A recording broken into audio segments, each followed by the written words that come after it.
Ողջույն հարգելի հեռուստադիտող, Կենտրոն հեռուստաընկերության եթերում Էրգրի համը հաղորդաշարն է։ Այսօր քայլելու ենք Էրզրումի արմատների հետքերով։ Այսօրվա իմ հյուրը ֆուդբլոգեր Փեփրոնե Բադալյանն է։ Ողջույն Փեփրոնե։ Ինչպե՞ս ես։ Շատ լավ, մերսի։ Ես ուզում եմ անդրադառնալ հենց սկզբից քո անվանմանը։ Ինչու է Փեփրոնե։ Եվ որտեղից այդ անունը։ Որտեվ շատ հետաքրքիր անուն է եւ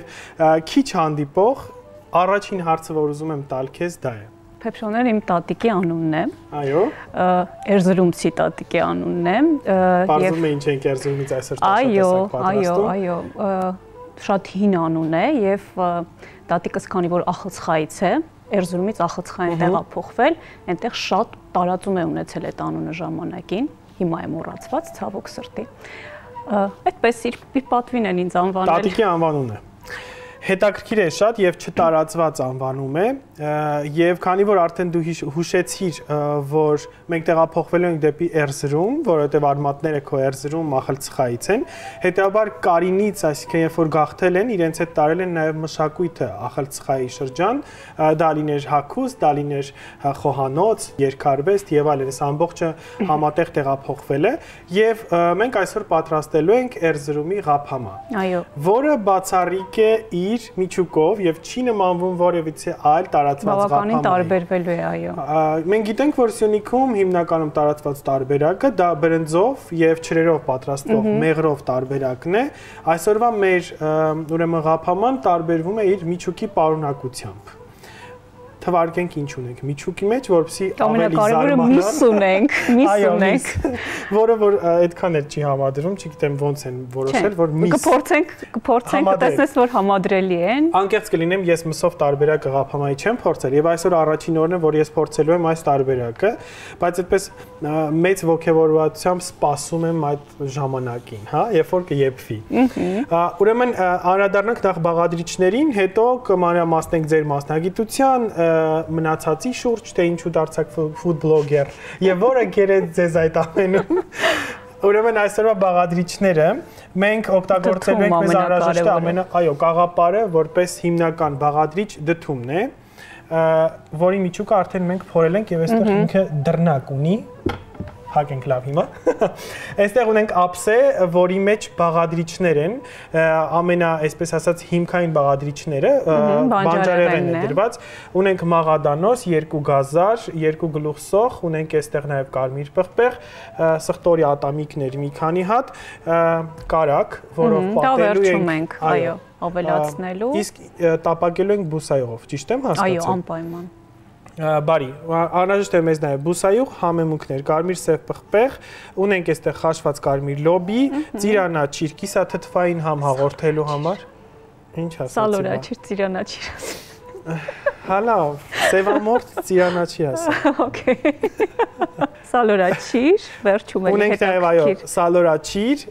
եւ իհարկե մենք որոշել ենք մի փոքր այսպես զանգված հաղորդելու եւ նրբահամություն հաղորդելու համար օգտագործել բրինձ, բայց դասական տարբերակում սիրելի հեռուստադիտող մենք չունենք բրինձ։ Ավելի առատ պետք է վերցնել լոբի։ Ավելի առատ մոտավորապես 300-ից 400 գրամ տարբերակ։ Մինչև նույնիսկ 500 գրամ կարելի է օգտագործել։ Հետեւաբար մենք ընտրել ենք այս դեպքում բրինձ ենք միախառնելու, որ հետաքրքիր համ ինձ թվում է կփոխանցի։ Կախված է դդումի չափերից, թե ինչքան պետք է լինի իրականում միջուկը, որտեղ միգուցե դուք փոքր դդում վերցնեք, որին անհրաժեշտ լինի ավելի քիչ բաղադրիչներ։ Այո, մեկ էլ խորհուրդ տամ, որ կլորը վերցնեն, ջեռոցում եփելու ընթացքում ավելի հարմար է, ավելի համաչափ է եփվում։ Պես որ դա էլ հաշվի առեք։ Սա թանկագին խորհուրդ է, ֆիքսեք։ Այո։ Փորձից ելնելով։ Փեփրոնե ջան, ես առաջարկում եմ ընդհատել, տեղավորվել եւ սկսենք աշխատել։ Այո։ Դու լավ ես կտրում սոխը։ Երեխեք, ես լավ եմ կտրում սոխ։ Սոխի համար է։ Հարգելի հեռուստադիտող, մենք պատրաստ ենք արդեն եւ անցնենք բաղադրիչների կտրատմանը։ Ես ընտրում եմ լացել այսօր։ Եվ կփոխանցեմ գազարը քեզ, որ ես գազարն եմ քերում, սոխառած ենք անելու եւ սարա հետո կվերցնենք։ Փեփրոնե, անդրադառնանք մասնագիտությանը։ Փեփրոն, ես գիտեմ, որ մասնագիտությամբ դուք ֆիզիկոս եք, բայց ինչպես եղավ, որ աշխատանքի, այսպես ասած, ընթացքում նաև անցում կատարեցիք food blogging-ին եւ ո՞րն էր դրա հիմնական, այսպես, թիրախը, հա, որ ձեզ տարավ այդ աշխարհ։ Իրականում այդ process-ը փուլային է եղել, քանի որ ամենասկզբից ինձ համար Instagram-ը կամ լուսանկարչությունը ուղղակի հոբի էին, աշխատանքին զուգահեռ անելու, ես շատ էի սիրում սիրողական լուսանկարչություն, սկսեցի լուսանկարել, հետո կամաց COVID-ի շնորհիվ, երբ բոլորս մտանք տուն եւ սկսեցինք դուրս չգալ տներից, սկսեցի պատրաստել ու այդ ամեն ինչը ներկայացնել։ Իհարկե, եթե համեմատենք այսօրվա բլոգը այն բլոգի հետ, ինչ որ 2020-ին էր կամ 2018-ին էր, դրանք կոնցեպտուալ շատ մեծ տարբերվում են, որովհետև այն ժամանակ ավելի շատ զուտ լուսանկարչային, լուսանկարչության մեջ ուղղություն կա կոչվում flat lay լուսանկարչություն, այսինքն իրերի ճիշտ կոմպոզիցիա, ու ոնց որ նկարչության մեջ նատյուրմորտներ անելն է, նույնն է լուսանկարչության մեջ, այդպես ինձ դա էր հետաքրքիր, հետո կամաց ավելի պրակտիկ դարձավ, որովհետև մարդիկ սկսեցին նկարված, գեղեցիկ նկարված ուտելիքի բաղադրատոմսեր հարցնել, ու այդպես արդեն նաև վիդեո ֆորմատը, երբ որ սկսեց հայտնի դառնալ, հարթակում, արդեն սկսեցի նաև վիդեո ֆորմատով Միջև այդ, այսինքն սիրում էիք պատրաստել։ Բնականաբար, որպես մամա, որպես կին, հայ կին, անհնարին է տանը չպատրաստել։ Գիտեք, ես արդեն հուզվում եմ պատմությունից չէ, սոխը։ Ես ուզում եմ գազարը փոխել, քանի ձեռքերս չեմ սկսել քերել։ Ինչև դու գազարը փոխես, ես էլ մի կուշտ արտասեմ հետ վերադառնանք էլի։ Իդեպ լայֆհակ կա, կարանք ջուր դնենք։ Ինձ թվում արդեն ուշ է դա։ Արդեն ուշ է։ Երբ որ եղու կա լինում։ Լացեմ հետ գանք էլի։ Սիրելի հեռուստադիտող, մենք վերադարձանք, ես մի կուշտ արտասվեցի։ Փեփրոն, որտեղ էինք կանգնել։ Հայ կնոջ դաշան առօրյայի վրա, որ պատրաստելը իրականում կատակը մի կողմ։ Իրականում ինձ թվում է դա սիրելի աշխատանք։ Ես հենց այդ էի ուզում ասել, ես խոհանոց շատ եմ սիրում, ինձ համար խոհանոցը միշտ ստեղծագործելու ինչ որ եւ հանգստանալու, իդեպ մտավոր աշխատանքից հանգստանալու վայր է եղել։ Մենք նմանություն ունենք։ Հա, ու կարծում եմ, որ այդ սերը ինչ որտեղ ժառանգական է, որտեղ տատիկներս, ճիշտ է, Փեփրոնե տատիկիս ես չեմ տեսել, բայց գիտեմ, որ ինքը շատ լավ պատրաստել է ու շատ սիրել է խոհանոց, իսկ մյուս տատիկս, արևհատ տատիկս շատ գերազանց խոհարար էր։ Այո, մայրական տատիկս ինքը շատ լավ խոհարար է եղել ու իր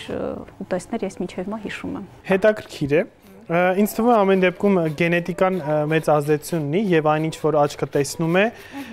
դա սկսում է պահպանել, ֆիքսել, հա,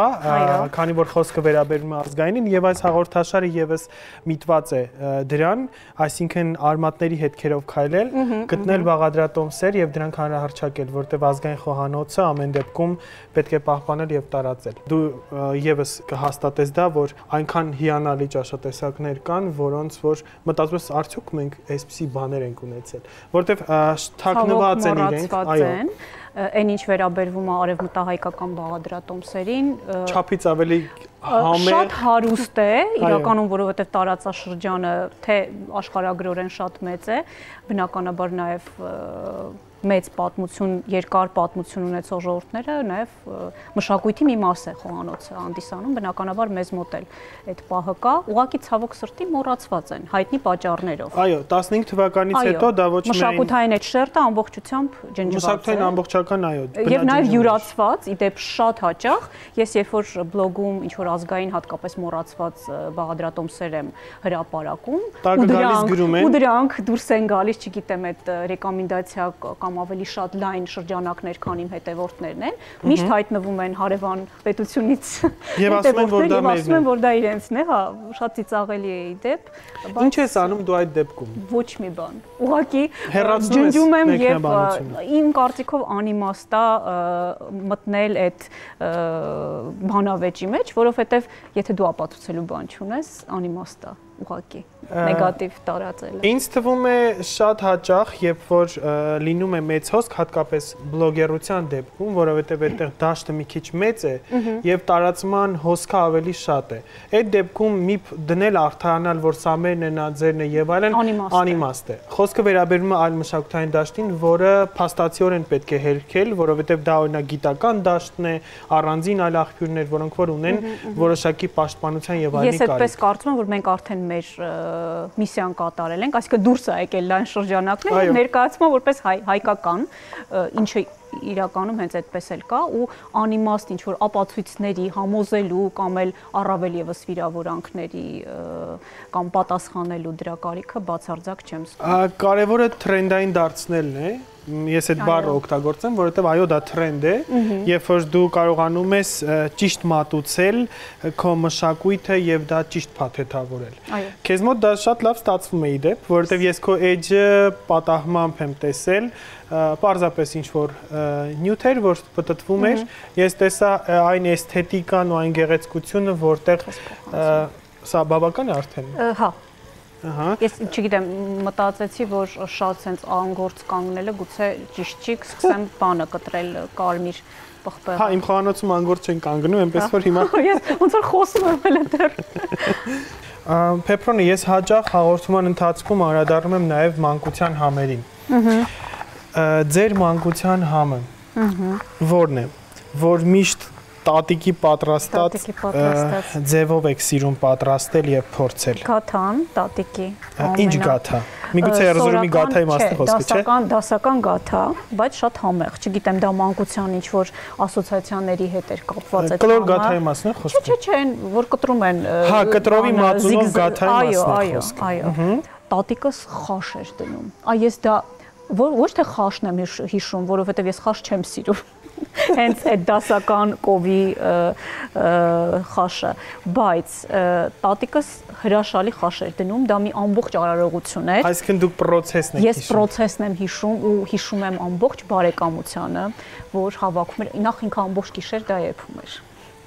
Հետո այդ բարեկամությունը, որ գալիս էր խաշ ուտելու։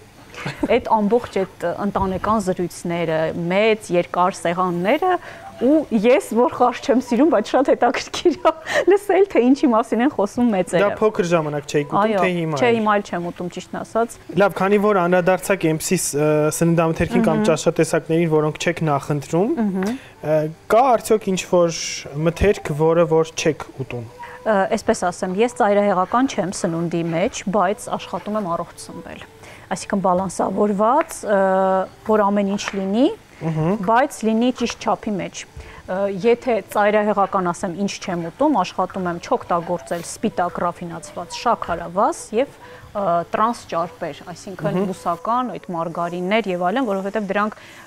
ընդհանրապես ոչ մի ձևով չեն կարող նույնիսկ քիչ քանակությամբ օգուտ բերել մեր օրգանիզմին, շատ վնասակար են, դրանցից եմ խուսափում։ Մնացած ամեն ինչը չափի մեջ։ Այսինքն շաքարը փոխարինիչ եք օգտագործում։ Այո, շաքարի փոխարինիչներ կան բնական, օրինակ,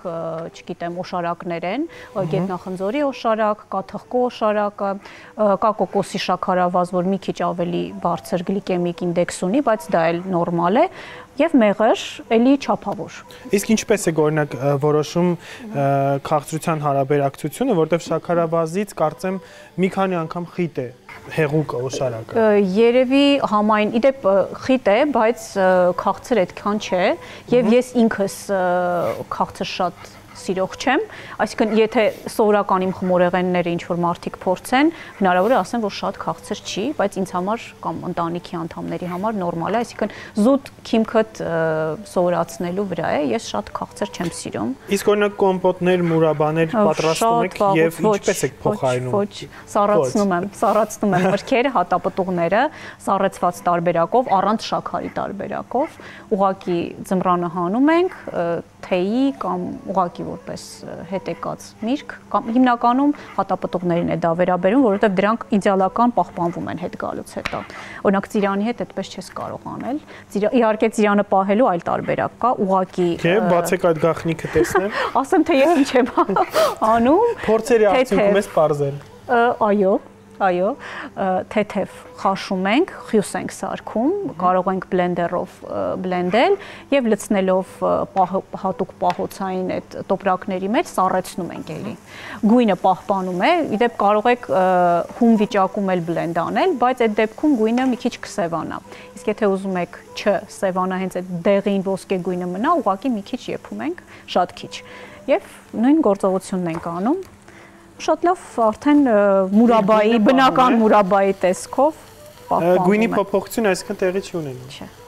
Գոնե այն ինչ որ ես անում եմ, չի լինում։ Իդեպ մենք արդեն կարող ենք ավելացնել կարմիր պղպեղը։ Շնորհակալ եմ։ Հիշեցնենք, թե ինչ ենք իրականացրել։ Ուրեմն տապակել ենք բուսայողի մեջ սոխը, քերված գազարը եւ հիմա տապակում ենք կարմիր պղպեղը։ Հետո կավելացնենք իհարկե լոբին, համեմունքները, միսը, հենց պատրաստ լինի միջուկը, արդեն կլցոնենք դդումի մեջ եւ կուղարկենք ջեռոցը։ Փեփրոնե, քանի որ արդեն այստեղ մենք ունենք տապակված բանջարեղենի մի մասը, մենք պետք է ավելացնենք կտրատված միսը, լոբին եւ վերջում, երբ որ պետք է անջատենք, ավելացնելու ենք կանաչին, սալորաչիրը եւ իհարկե քերված համեմունքները եւ քերված իհարկե սխտորը։ Այսինքն փորձում ենք վիտամինային այդ բազան պահպանել գոնե թե այն մթերքների մեջ, որոնց մեջ պետք է պահպանել այդ վիտամինային բազան։ Ես առաջարկում եմ դու ընթացքում կանաչին կկտրես, մենք կստանանք խճողակը, որպեսզի լցնենք արդեն մեր դդումը եւ կվերադառնանք, երբ պատրաստ կլինի լցոնման համար։ Մենք տաղավարը իմի բերեցինք, մենք մակրասեր ենք եւ այս պահին դդումը լցոնելու ժամանակն է։ Ես կարակով կպատեմ ներսից ու դրսից։ Պետք է նախ ներսից պատել, հա, հետո ջեռոցում որպեսզի կարմրի եւ հետաքրքիր այդպես կեղևապատում լինի, պետք է արդեն արտաքին երես անել։ Փեփրոնե ջան, ես հետաքրքիր մի տեղեկություն իմացա տատիկի հետ կապված, որ տատիկը հերոս կին է եղել։ Խնդրում եմ մանրամասն, տատիկի մաման։ Խնդրում եմ մանրամասնեք։ Այո, տատիկի մաման 1918 թվականին մասնակցել է ԱԽՑԽ-ի ինքնապաշտպանությանը։ Հերոս կին է եղել, երբ որ թուրքերը ներխուժել են ԱԽՑԽ-ի գավառ, ինքը այն կանանցից է եղել, ովքեր միացել են տղամարդկանց ու պայքարել են։ Կարծում եմ Սոսե Մայրիկը լավագույն օրինակն է հայ կնոջ այն կերպարների, որոնք որ միշտ եղել են բոլոր ժամանակներում, եւ տատիկը Սոսե Մայրիկ եւս տարբերակ է։ Իսկ հայ կանանց մեծամասնությանը դա հանգիստ կարելի է միանշանակ վերագրել։ Մենք ավարտեցինք միջուկը, հա, պատել կարակով։ Ավելացնելու ենք, արդեն լցոնելու ենք միջուկը, ես ինձ մի փոքր մոտ դնեմ սա եւ լցոնեմ։ Փեփրոնե, դու կարող ես հիշեցնել հեռուստատողին, թե ինչ են կարել միջուկի համար, մինչեւ ես կլցոնեմ, լավ։ Իհարկե, ուրեմն առաջինը առածող առած ենք անում, ավելացնում ենք քերած գազար, կարմիր պղպեղ, կարմիր նախապես խաշած լոբի եւ միս ամենակարևորը, որը տարբերակում է այս ղափաման դասական ղափամաներից։ Այո, մեծ ծանոթ քաղցր չրերով եւ ընկույզով ղափամայից շատ հետաքրքիր է ստացվելու։ Բույրը աննկարագրելի լավն է։ Ես գիտեմ միջուկը արդեն ինքնին առանձին ինձ թվում է ուտեստ է։ Հիմա կդնենք ջեռոցը, վերջնական հետո կհամտեսենք։ Հարգելի հեռուստատող, մենք լցոնելու ենք միջև վերջ, պատելու ենք բուսայողով կամ կարակով արտաքին տեսքից, որպեսզի կարմիր շերտ ստանանք, հետո փայլատիթեղով փաթաթելու ենք եւ տեղափոխենք ջեռոցում։ Մոտավորապես 1 ժամ 15-ից 20 րոպե պետք է որ լավ եփվի, որպեսզի գեղեցիկ կարողանանք կտրել։ Կհանդիպենք, երբ արդեն ջեռոցում կդրվի, պատրաստ կլինի ու կհամտեսենք։ Սիրելի հեռուստադիտող, մենք վերադարձանք, մեր ղափաման, Էրզրումի ղափաման արդեն պատրաստ է, աննկարագրելի բույր ունի, տեսքը չգիտեմ ինչպես է ստացվել, գունային գաման էլ շատ հետաքրքիր է եւ ես առաջարկում եմ փորձել Փեփրոնե։ Քանի որ այնքան է եփվել, որ իրարից փլվել է, ես առաջարկում եմ գթալով տարբերակը կիրառենք, հա, միջուկից կդնեմ ես այս ձև եւ իհարկե նաեւ դդումից, որպեսզի համադրությունը ավելի հետաքրքիր լինի, գույները։ Թամպես հայկական խոհանոցում իսմո գույները շատ վառ, հետաքրքիր գույներ ունենք խոհանոցում։ Հա, իրականում շատ հետաքրքիր համադրություններ են, որոնք որ թվում է թե առաջին հայացքից անհամատեղելի, բայց փաստում է, որ շատ համեղ են։ Դե ինչ փորձենք, հա։ Հասկանանք արդյոք ինչ ենք պատրաստել։ Համով ստացված է։ Հանգիստ կարող եք պատրաստել։ Հանգիստ կարող եք պատրաստել, ասպա փորձաշրջան անցավ, վստահ կարող եք պատրաստել։ Փեփրոնե ջան, ես անչափ շնորհակալ եմ հյուրընկալվելու համար եւ այս գեղեցիկ բաղադրատոմսը մեզ փոխանցելու համար, քանի որ սա ոչ միայն ձեր բաղադրատոմսն է, այլ բոլորիս բաղադրատոմսն է եւ տատիկի կողմից պահպանված այս բաղադրատոմսները պետք է մշտապես հանրահռչակել եւ տարածել, որտեղ ազգային մշակույթը նաեւ ազգային խոհանոցն է։ Շնորհակալ եմ շատ։ Քեզ էլ մերսի։ Եվ մաղթում եմ քեզ լավ բլոգներ, որտեղ կլինեն միայն ազգային շունչ, որտեղ կմիտվեն դեպի ազգայինին եւ դրան սիրելուն։ Շնորհակալ եմ քեզ էլ, հաջողություն։